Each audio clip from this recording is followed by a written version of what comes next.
नमस्कार दोस्तों, चलिए आज जानते हैं हम अपने सूर्य के बारे में।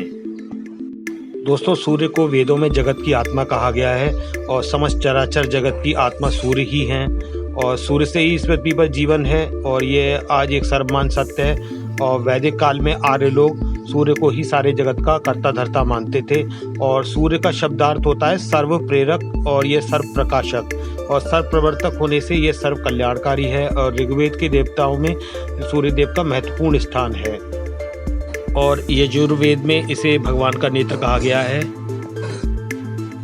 तो दोस्तों, ये तो इसका धार्मिक पहलू था। अब इसके कुछ वैज्ञानिक पहलुओं पर हम विचार करते हैं। सूर्य सौरमंडल के केंद्र में स्थित एक तारा है और यह प्लाज्मा की एक विशाल गर्म गेंद है जो इसके मूल में न्यूक्लियर फ्यूजन रिएक्शंस द्वारा उत्पन्न ऊर्जा द्वारा फुलाई और गर्म की जाती है।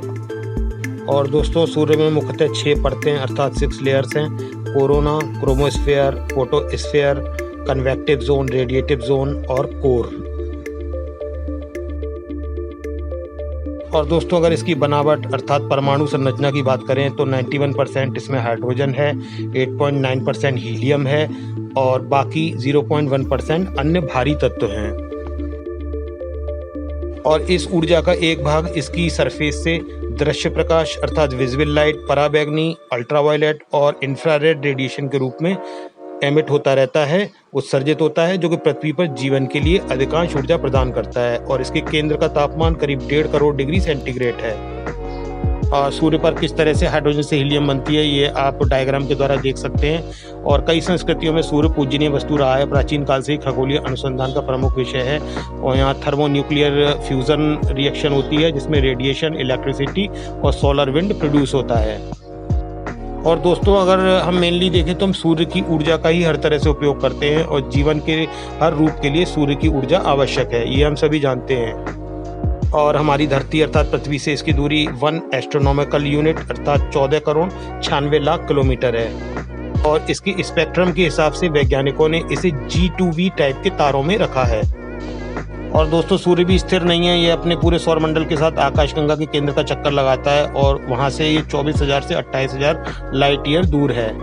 और अगर लंबाई चौड़ाई की बात की जाए तो 100 पृथ्वी को अगर एक लाइन में रख दिया जाए तो सूर्य का डायमीटर बनता है। और सौरमंडल के सभी 8 ग्रह इसमें 600 बार समा सकते हैं और इसका गैलेक्टिक पीरियड करीब 250 मिलियन ईयर्स है अर्थात इतने समय में ये आकाशगंगा के केंद्र का एक चक्कर लगाता है। और सौरमंडल का 99.8% मास इसमें है, बाकी 0.2% में अन्य सभी प्लैनेट्स हैं। और दोस्तों, 251 किलोमीटर पर सेकंड की स्पीड से ये आकाशगंगा के केंद्र गैलेक्टिक सेंटर का चक्कर लगाता है। और सन अपने एक्सिस पर भी घूमता है जिस तरह से धरती अपने एक्सिस पर घूमती है। और ये करीब 25 डेज में इक्वेटर पर एक चक्कर लगाता है और 34.4 डेज में पोल्स पर। और इसकी ग्रेविटी की वजह से 8 प्लैनेट्स और डजन्स ऑफ द्वार प्लैनेट, 170 मून्स, कॉमेट्स और एस्टेरॉयड का बहुत बड़ा सोलर सिस्टम इसके द्वारा बंधा हुआ है। और दोस्तों, सन बहुत ही मैसिव है और आप इसका इंटरनल स्ट्रक्चर देख सकते हैं। और ये अपनी इक्वेटर पर 1.997 किलोमीटर पर सेकंड की स्पीड से घूमता है। और आप इसका मैग्नेटिक फील्ड को देख सकते हैं कि मैग्नेटिक फील्ड लाइन किस तरह से इसमें होती हैं। और सूर्य के 10 लाइट ईयर के अंदर अपेक्षाकृत कुछ तारे हैं। सबसे निकटवर्ती triple star system alpha Centauri है जो लगभग 4.4 लाइट ईयर्स दूर है। और आप इसका मैग्नेटिक फील्ड देख सकते हैं, ये प्लाज्मा के द्वारा कॉज्ड होता है जो कि चार्ज पार्टिकल्स को पोल्स की तरफ भेजता है। और इसका रेडियस 6,96,300 किलोमीटर है अर्थात 109 अर्थ रेडियाई के बराबर है। अगर इसके सरफेस एरिया की बात करें तो हमारी धरती का जितना सरफेस एरिया है उसका 12,000 टाइम्स इसका सरफेस एरिया है। और आप सन स्पॉट्स को देख सकते हैं, स्ट्रॉन्ग पॉकेट्स होती हैं मैग्नेटिज्म की। और ये अरोरा लाइट्स को आप देख सकते हैं जो पृथ्वी पर उत्पन्न होती हैं सोलर विंड के द्वारा। और 1666 में आइजैक न्यूटन ने एक प्रिज्म का उपयोग करके सूर्य के प्रकाश को ऑब्जर्व किया और ये बताया कि ये 7 रंगों के प्रकाश से मिलकर बना है। और इसका वॉल्यूम करीब 13 लाख अर्थ्स के बराबर है। और इसका मास 3,32,950 अर्थ के बराबर है। दोस्तों, वैज्ञानिकों का अनुमान है 6.5 बिलियन ईयर्स के बाद सूर्य पर हाइड्रोजन खत्म हो जाएगी, तब ये एक रेड जाइंट बन जाएगा और उसके बाद वाइट डॉर्फ स्टार बन जाएगा। और दोस्तों, सिर्फ डेंसिटी के मामले में ही अर्थ इससे आगे है और अर्थ की 0.255 डेंसिटी है इसकी। और वैज्ञानिकों का अनुमान है कि 4.6 बिलियन ईयर्स पुराना है हमारा सूर्य, और इसकी इक्वेटोरियल सरफेस ग्रेविटी अर्थ की 28 टाइम्स है। और दोस्तों इमेजिन कीजिए कि आप अगर किसी स्पेसशिप में बैठकर बहुत ही अच्छा कोई स्पेस सूट पहनकर वहाँ पहुँच गए हैं और सन की हीट से बच जाते हैं, और अब आप वापस आना चाहते हैं, तो आपको 617.7 किलोमीटर पर सेकंड की स्पीड से आपको वहाँ से निकलना होगा, तभी आप सन की ग्रेविटी से बाहर आ सकते हैं। ये सरफेस एस्केप वेलोसिटी कहलाती है। और दोस्तों अगर टेम्परेचर की बात की जाए तो 1,57 लाख केल्विन है इसका टेम्परेचर सेंटर पर, और 5,772 केल्विन है फोटोस्फीयर का टेम्परेचर, और 50 लाख केल्विन इसके कोरोना का टेम्परेचर है। और सन की स्टडी करने के लिए सोलर पार्कर प्रोब और स्टीरियो और भी बहुत सारे मिशन जैसे आदित्य L1 जो कि इसरो ने भेजा, ये सब सन की तरफ भेजे गए हैं।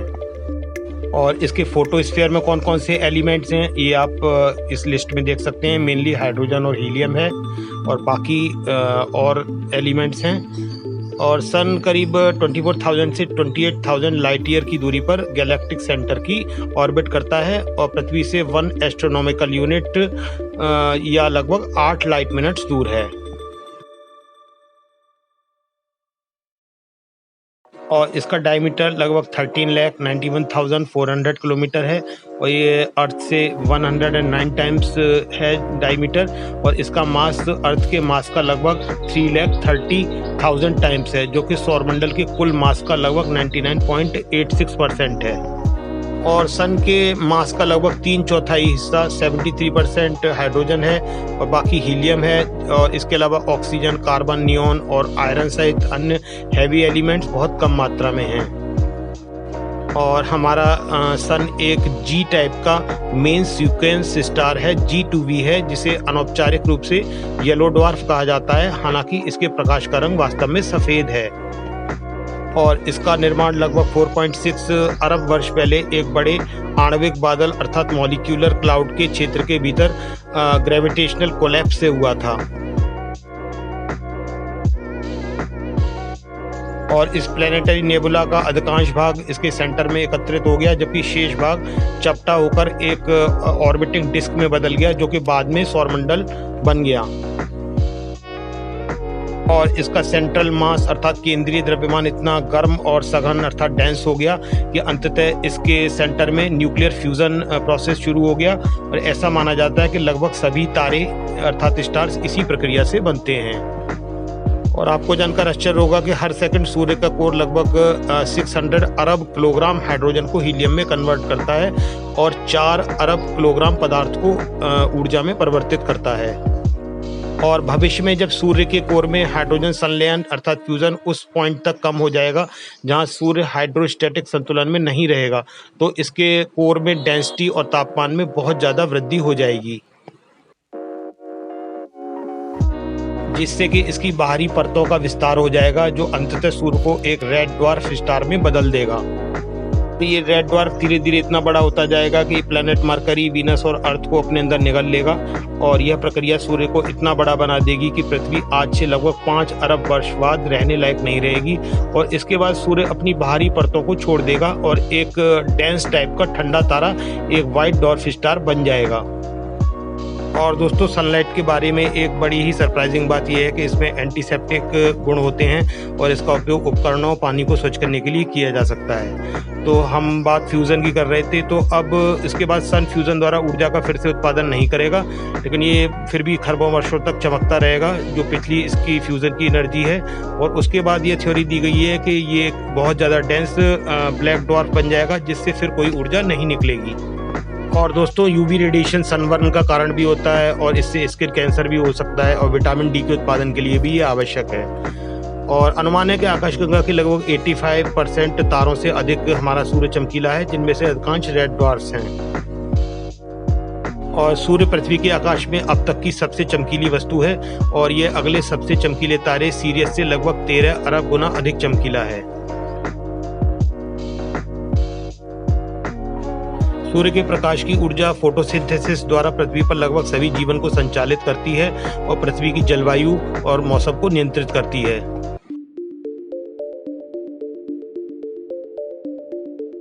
और सूर्य अपने पोल्स की तुलना में इक्वेटर अर्थात भूमध्य रेखा पर अधिक तेजी से घूमता है और सूर्य अपनी एक्सिस के चारों ओर वामावर्त अर्थात काउंटर क्लॉकवाइज घूमता है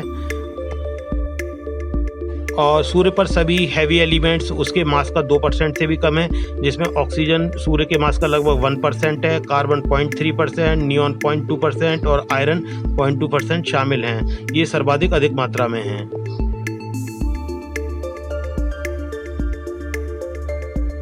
और वैज्ञानिकों का अनुमान है कि सूर्य में हाइड्रोजन और अधिकांश हीलियम का उत्पादन ब्रह्मांड के पहले 20 मिनटों में बिग बैंग न्यूक्लियोसिंथेसिस द्वारा किया गया होगा और भारी तत्व सूर्य के बनने से पहले तारों की पिछली पीढ़ियों के द्वारा उत्पादित किए गए थे। सूर्य का कोर केंद्र से सोलर रेडियाई के लगभग 20 से 25% तक फैला हुआ है और इसकी डेंसिटी 150 ग्राम पर सेंटीमीटर क्यूब है, जो कि पानी की डेंसिटी का लगभग 150 टाइम्स है और इसका टेम्परेचर 15.7 मिलियन केल्विन के करीब है। और सूर्य के अधिकांश जीवन के दौरान इसके कोर एरिया में प्रोटॉन सीरीज के माध्यम से न्यूक्लियर फ्यूजन द्वारा ऊर्जा का उत्पादन होता है और यह प्रक्रिया हाइड्रोजन को हीलियम में परिवर्तित करती रहती है। और सूर्य का वायुमंडल 4 भागों से बना है: प्रकाश मंडल, सामान्य परिस्थितियों में दिखाई देने वाला, क्रोमोस्फीयर और संक्रमण क्षेत्र, कोरोना और हेलियोस्फीयर। और पूर्ण सूर्य ग्रहण के दौरान प्रकाश मंडल रुक जाता है, जिससे कोरोना दिखाई देता है। और ये आप सोलर विंड द्वारा produce aurora australis southern lights को देख सकते हैं। और सूर्य में एक मैग्नेटिक फील्ड है जो इसकी सतह पर भिन्न भिन्न होता है और इसका पोलर एरिया 1 से 2 गॉस है और ये ऑरोरास क्रिएट होते हैं जब सोलर विंड अर्थ के मैग्नेटिक फील्ड से इंटरेक्ट करते हैं।